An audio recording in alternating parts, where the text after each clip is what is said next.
ridiculous. You are a joke. You are a despicable human being. You're the lowest life form that I've ever seen. Your entire job is trying to destroy people. I'm answering you. Are you a journalist? I'm asking you. You're not answering my question, Andrew. What do you say to the criticism? Ask him. What do you say Ask to the criticism? See, you're Where not is he? Where is he? You're angry. Where is he? He's been all over the place. Yeah, okay. It worked, He's buddy. not answering his phone. It worked. Okay. But what do you say? What do you? I'm asking you. Coward. You're a I'm coward. asking you. You're I'm a asking you. coward. Okay. Ask him why he dressed like a. Bring him on. Why won't he talk to me? Bring him on. You just confronted me in the middle of the hallway. I asked him for an interview last night. Put your back in your drawer. You're losing. You're losing. And you're sounding like an ass. You Get out of here, buddy. Get out of here. You later. Retractions at salon.com based upon your. You never went after me, and I was the one. Okay, right, and you lost. Salon retractions. You lost because you couldn't come. Because you're not accountable. You're not accountable. You're not accountable. I'm gonna see you again. Okay, good. Why are you the only one that posted that Jerry Taylor, the white supremacist, that got his conference? Are you accusing me of being a white supremacist? I'm accusing you of being a racist. Yes, I am. Okay, good. Yes, I Have am. a nice day, buddy. Will somebody please take this guy out of here? You punk.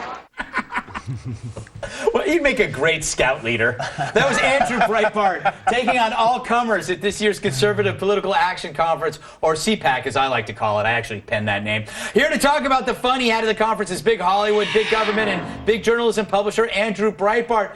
So, Andrew, you were basically the story of CPAC. Did you expect that to happen? Who's that angry Caucasian in the center of it all? Yeah.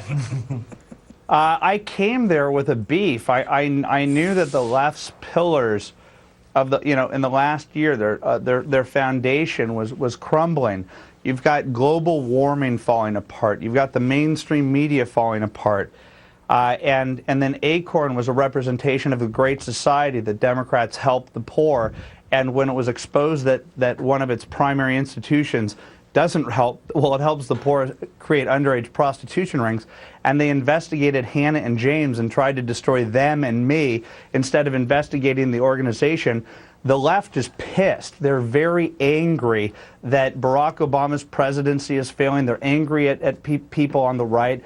And so what they've done is they've started to lash out like crazy at everybody that disagrees with them. Tea Party people, Hannah and James. Jason Matera was falsely accused by some gal by the name of Kate Zernicki at the New York Times of being racist. It's the last card they have to play. And it keeps getting thinner. That girl keeps getting thinner every time. So I've told everybody at CPAC in my speeches that I gave there that it's time to hit back at these people, that these people keep calling you a racist. Instead of slinking into the corner and crying or saying, I don't like that, you walk straight towards them and you confront them, and they're bullies. They're just bullies, and bullies crumble when you hit them back. Well, I got to say, part of me is like, it's completely refreshing to see the people who are on Twitter, and the people who are on Facebook, the people who are throwing stones from miles and miles away, the people that say that I'm a racist or that you're a racist, behind the comfort Wouldn't you of like the to be a computer. racist too? Exactly.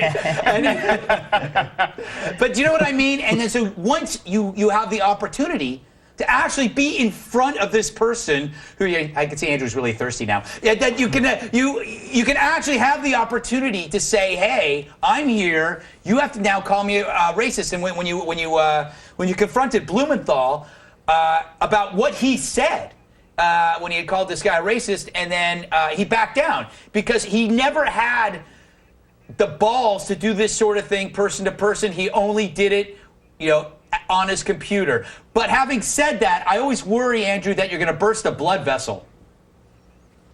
Oh, by the way, did you see me drink gasoline? Yeah. That's what that's what's been going on. Look, it's not just this. I want to tell you something. Mm-hmm. Hannah Giles is one of the greatest human beings of all time. People come up to me, they say, "Is she smart?" Well, we're going to put up video within the next 24 hours that I believe is the highlight reel that you haven't seen from CPAC. Max Blumenthal confronted Hannah before he confronted me. And while talking to him, she said, Max, you've got a booger in your nose. And he picks his nose. And it's on video, and we're going to put it up on Big Journalism tomorrow. Now, that's what I call great journalism. That's either a scoop or a pick. I'm not sure which one that is, but I like it. It's a scoop. I got to ask you, though, I follow you on Twitter, and you get into these massive fights with people, not just Media Matters, which are, as you know, are tools, but like people that just get on your case. Don't you find that you're spending more time yelling at your enemies than hanging out with your friends? And does that worry you just a touch? There are weaknesses in the strategy and how it relates to my family and friends. I'm having so much fun. I want it to be in the history books of saying I took down the institutional left, and I believe it's going to happen within the next